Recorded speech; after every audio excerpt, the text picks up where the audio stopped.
Ding dong YouTube, welcome back to the channel. I'm the Jobless Coder, and today I thought it would be fun to go through my plan for the 5 Magic Kingdoms for this EPCOT Alberta project. Now, these 5 Magic Kingdoms are selected based on the pre-existing tourist destinations that we already have here in Canada, and they will be connected through an underground series of tunnels that will be dug via the Boring Company. So, if you're interested to hear how I envision the full-scale picture of this plan, stick around until the end of the video because I'm going to be going through each one of the theme parks, the Magic Kingdom parks, individually and explaining my rationale behind it. So, if I come back over to my map, remember what I said I spent 40 hours making this map for it to be a piece of software tool, because I can come in here and I can disable stuff like the current infrastructure, or I can disable the infrastructure developments. So this is what the province looks like currently, without any additional infrastructure support.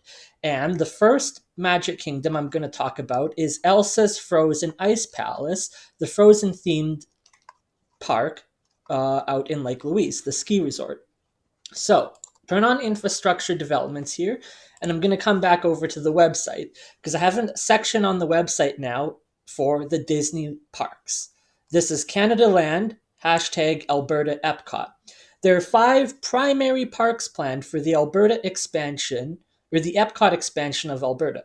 These projects have been selected to reflect Disney-branded IP, and their locations have been scouted based on pre-existing infrastructure and Alberta's already established tourism sector. The first Magic Kingdom planned is Elsa's Frozen Ice Palace and Christmas Town in Lake Louise, Alberta. The town of Lake Louise offers a fully staffed and operational ski resort with close proximity to the crystal-clear blue waters of Lake Louise and the historic hotel of the Chateau Lake Louise. Here's the problem that I'm trying to address. It's ridiculously expensive as fuck for anyone to actually vacation here. The rooms in the chateau range from $600 a night to $3,000 a night. Nearby accommodations aren't much better, and everyone in the Bow Valley is well aware of the housing issue, both in availability for staff employees and for the guests. The Disney Party of Canada is proposing the Disney Corporation acquire the Lake Louise Ski Resort Ltd. company and convert the ski resort into an Elsa branded, which is estimated to be $14 billion IP, Elsa branded Disney ski resort. The initial renovations on the park can transpire during the summer months in 2026, and it will be open and operational by next Christmas. Future developments will include $1 billion United States dollar investment into building Elsa's Frozen Palace in Christmas Town, complete with Santa's Workshop, as Santa is Canadian. This holiday/Christmas/Frozen inspired village attached to the ski resort will offer guests more affordable accommodation to travel and visit the ski hill. Because yes, the rooms offer a discounted rate, even a Disney branded hotel is still cheaper than most of the hotels in the surrounding area. So, this is the rezoning map that I have outlined based on the current infrastructure. If I come back over to my map, you'll see that the Trans-Canada Highway splits right here. There's a pathway or a road that goes up this mountain winding road to the base of the lake. This lake here is Lake Louise. So, if you're not familiar with Lake Louise, when I talk about the crystal blue waters, this is what I'm referring to. This is some of the most crystalline, clear water on planet Earth that you'll ever get to visit. But the problem is that the pretty water itself is not enough of a tourist attraction for people to come to the area. But if there was a Disney ski resort nearby, now we're talking. So, some additional infrastructure support that's going to be put in here to make this work. There has to be an expansion to the bus line. So this blue square represents a possible new bus station, because there's already a bus that goes from the parking lot right here of the ski resort down this 3-kilometer stretch of winding road. It crosses over the highway, and then it goes up this 3-kilometer stretch of road up to the chateau. This pin represents where the Chateau Lake Louise currently sits. And this is one of the most expensive hotels probably in the entire country, because rooms here can range up to $3,000 a night. So there'll be an additional bus line that will support this area in here. The town right here is where the bus stop currently sits, and the bus will make a stop right here in town. Right over here across the river on this side is where my former house used to sit, the Charleston residence that burned down. And so what we're proposing is to put an expansion. Now these numbers need to change. Initially I had put $200 million, but I thought for 5 Magic Kingdoms, that would be $5 billion total, $1 billion allocated to each. So this entire zoning map here that I've created in the blue box, instead of going up by $240 million, the $40 million will be as compensation for replacement of the Charleston residence, or they could build an entire new residence for staff using that $40 million. That comes from the handout budget, the 5% I've allocated for the handout budget. So this blue square here represents the amount of square footage that would have to be sacrificed on the land in order to construct an equivalent size hotel district as to what Disney already has. I looked up the acres, the size of Disney's hotel district, and because this map is made to scale, I made a blue square equivalent of the hotel district size. And I believe that it would fit very nicely within the pre-existing infrastructure. If I zoom in on the map, this is what an aerial view of the ski resort looks like currently. And because I used to work here, I can tell you what the layout of the land is like. This is that 3-kilometer stretch of road that comes in from the Trans-Canada Highway, and it continues on up into the parking lot.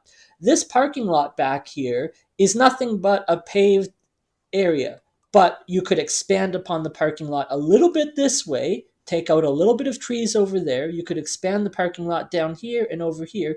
And this entire chunk of land could be the platform upon which you build this Christmas Village, Elsa's Frozen Ice Palace. And you would put a $1 billion investment into the land to construct on top of this parking lot. They may need to build additional future parking lots down here and expand outward to support the additional cars that'll be coming in, but that's all part of the rezoning that will have to take place.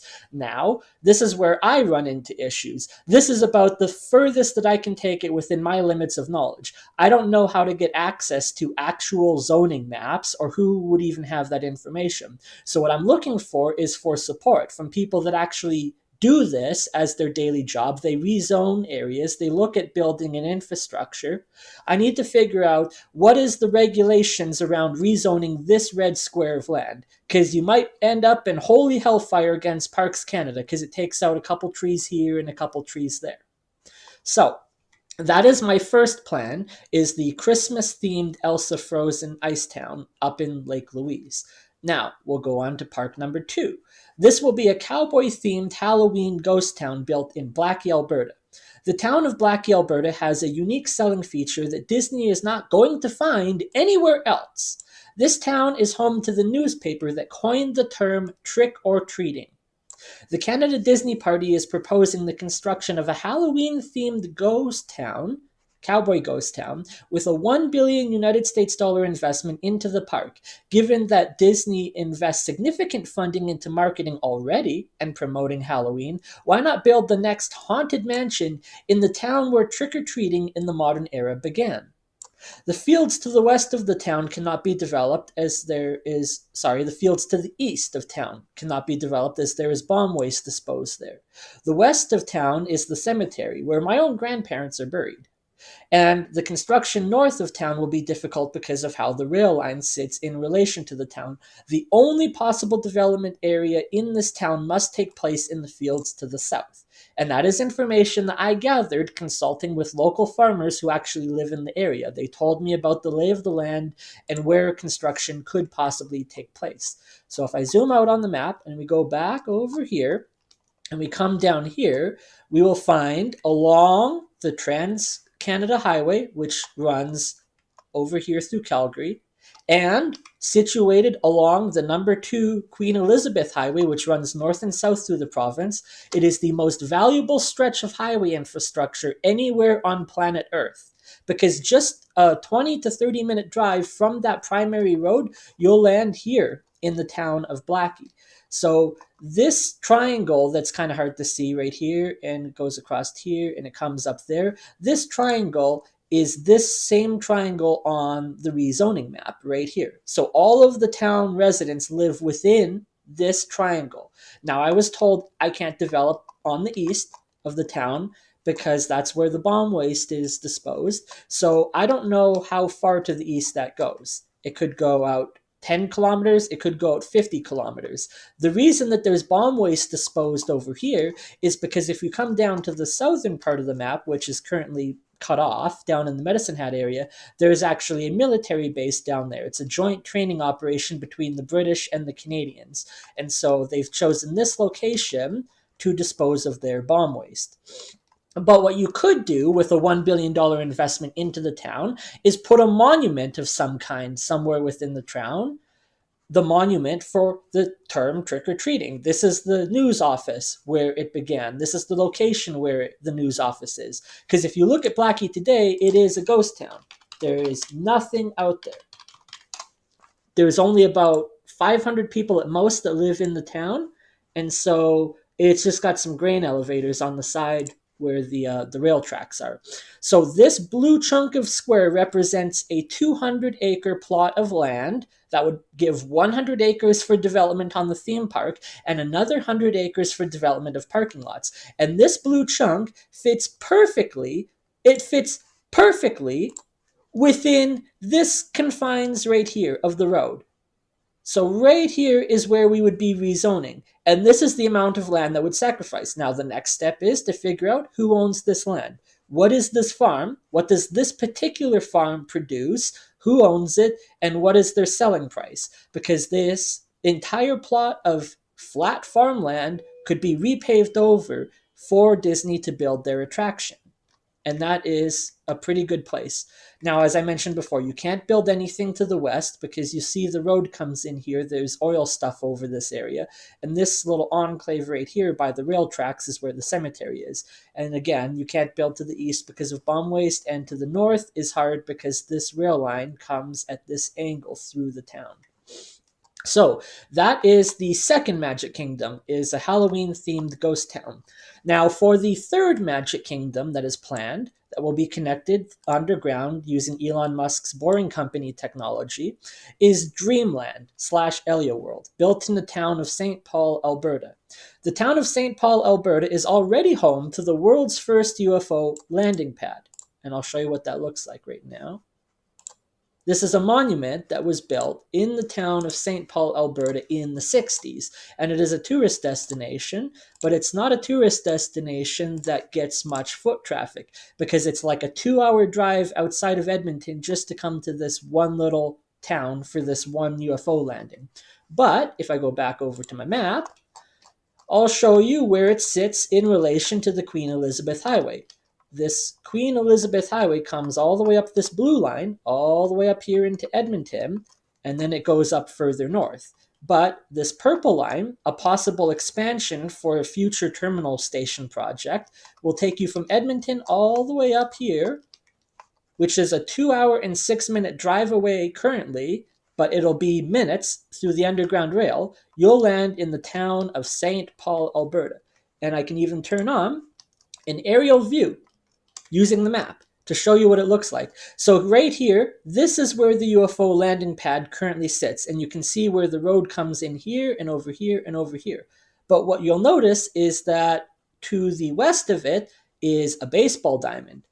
That baseball diamond represents potential development area that you could then pave over and build the world's first UFO museum right here that I've got allocated 75 million United States dollars in the budget for. Now you could build additional and further theme park expansions to the south, because you can see this is a zoomed out map of that same picture we're looking at. So there's that baseball diamond, and that little red marker indicates where the UFO pad sits. Everything to the south of the town down here, look at this. It's empty open field, which means it's either A, somebody's farm, or B, it's just dirt that's sitting unutilized. So in this area of dirt down here that's sitting unutilized, you could rezone this entire area and build the UFO theme here, Dreamland. This will be Park Magic Kingdom number 3, UFO themed thing, and it can be Elio branded because Elio is a movie that flopped at the box office. So by building an Elio themed amusement park, it'll give Disney a second opportunity to recoup the losses they had on that movie by building a theme park based on the movie. It'll provide more incentive and attraction for people to actually go and watch the movie that flopped at the box office.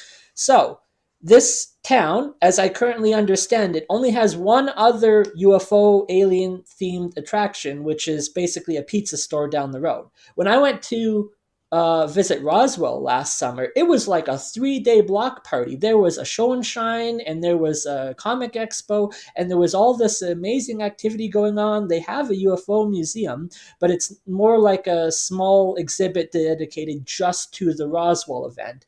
Whereas this would be a UFO museum dedicated to the entire phenomenon. Now, there are other museums, such as the Atomic Museum in Las Vegas, that have interactive displays about aliens or Area 51, but there has never been a dedicated museum to UFOs and aliens. I propose building it right here on the location of the baseball diamond. God forbid we lose one baseball diamond.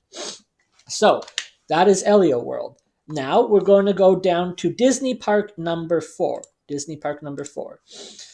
The world's largest authentic TP village on Siksika Nation built in Alberta. If the First Nations of Canada can stomach sacrificing 0.1% of the Siksika Reserve territory, which equates to approximately 200 acres, and they sacrifice that land to the Disney Corporation, then Disney would have 100 acres worth of space for theme park development and 100 acres for parking lots. With a $1 billion investment into Siksika, the Indigenous would get paid to tell their stories through the lens of Disney magic within the theme park.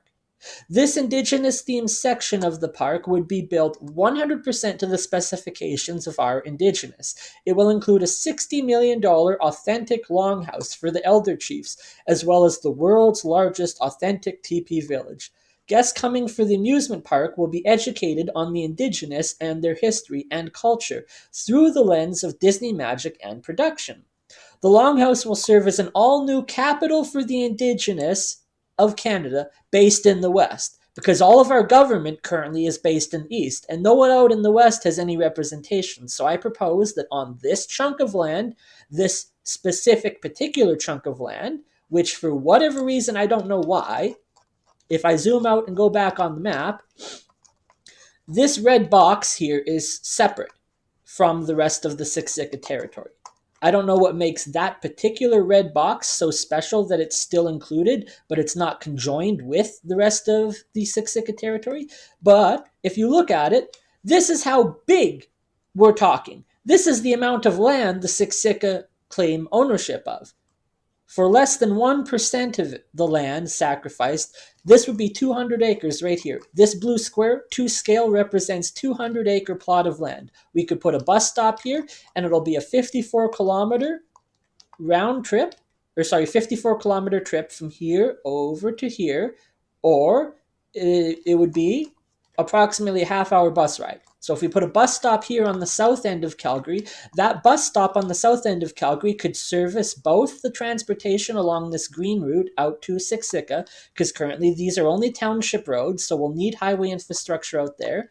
The green bus route can also service down this way out to Blackie, where the Halloween ghost town is. So there'll be new bus lines, there'll be new highways, plus there'll be the underground terminal station. So we'll need to put an underground terminal station right here in Siksika for the Indigenous theme section of the park. Now this is really important too, because if you look at the reason why Walt Disney built Disneyland in the first place, partly it's an homage to his love for America. He wanted to tell the story of America through his production lens, and he did that through storytelling and through amusement parks. For example, you have the Hall of Presidents inside of the amusement parks in America. So we will have a Hall of Prime Ministers. That is the next item on the list. CanadaLand, an entire section of the park dedicated to Canada and the history of Canada. And you can build that in Didsbury, Alberta, right in the town here where I live. The town of Didsbury, Alberta has many unique features that make it a perfect development location for the CanadaLand themed section of this amusement park. The train station, a historic building that was previously rotated 180 degrees to face Main Street, sits perfectly dead in the middle of a stretch of the Canadian Pacific Railway that stretches more than a kilometer across town. This entire chunk of dirt sits unused, but a Disneyland park built in and around the train station would serve as the perfect location for a Canadian-themed section of the park. Just like the Main Street in America-based Disneylands takes inspiration from the building and architecture of New Orleans, CanadaLand will be heavily inspired by the Bavarian architecture of Banff. For a $1 billion investment, CanadaLand will include a Hall of Prime Ministers, as the American-based theme park includes a Hall of Presidents. Didsbury sits in a convenient 10-minute drive south of the old Didsbury Airport, which a proposed $250 million infrastructure project has suggested converting this small airport into an international airport. The town has also been featured in several Hollywood film shoots that have taken place on location. The iconic train station on Main Street has been featured in episodes of Wynonna Earp. Episodes of Fargo have been filmed here down at the bars. Under the Banner of Heaven, another movie that featured Garfield, the guy that played Spider-Man, and more recently the movie The Order, which featured vehicles owned by my own family. My own family has cars that were in the movie The Order. Didsbury is also home to one of the oldest buildings ever constructed in the province of Alberta. Today it sits as the museum, but it used to be the schoolhouse for children from K to 12. And that's in a previous video on this channel. I'll link it down in the description below so you can go and check that out. I took a full tour of the town, including a walk along the rail lines starting at this corner here, and I walked this entire stretch of land all the way up here over the road to demonstrate how much open, empty, and unutilized space there is in and around the rail track. If I zoom in on the town of Didsbury, Alberta, this building right here is where the train station is. That's Main Street. And so you can build over here to the south of the train station on either side of the track. You can build at the back of the train station, which is the front of the train line, or the rail line.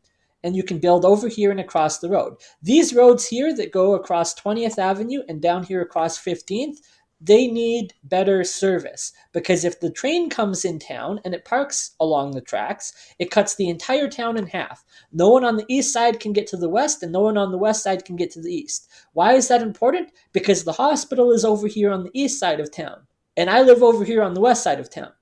So, God forbid anyone in my family needs an emergency rush in an ambulance to the hospital, they could be stuck waiting here for 40 minutes by the train tracks, because the train will have all 1, 2, 3 train crossings in town blocked.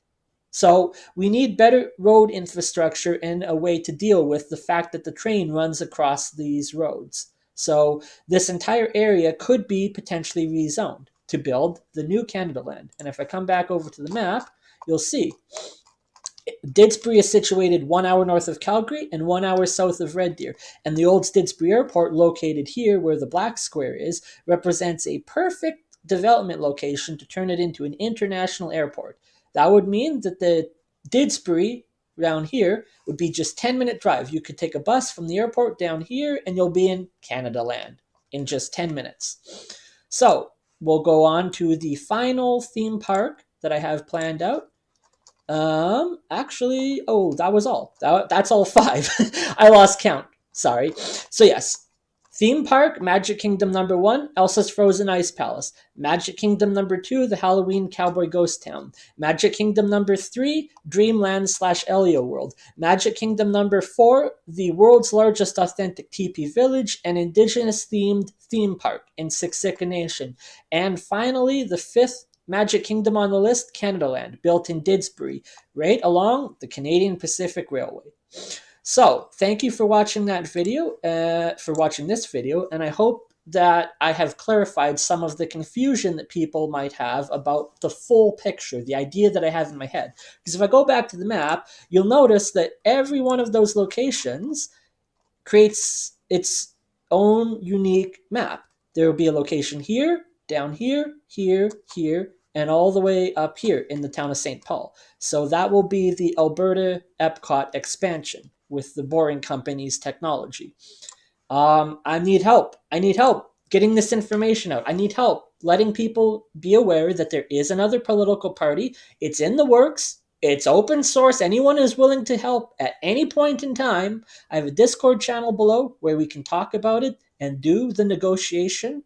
You know, obviously, it's an initial proposal. It needs to be refined. The numbers need to be buttoned down. The budget needs to be solidified. Because if we go to an election, I want to have the Canadian Disney party ready to go on day one of the campaign trail. So until then, I'll be doing some more work here, putting together a plan, narrowing down the budget. I already decided that I was going to do a $10 billion allocation per province. So I've done a lot of work looking into the province of Alberta currently. There's a lot of work that needs to be done on BC. So maybe I'll make the map of BC next, and I'll go from there. Thank you for watching the video, and until then, I'll see you in the next one. Bye.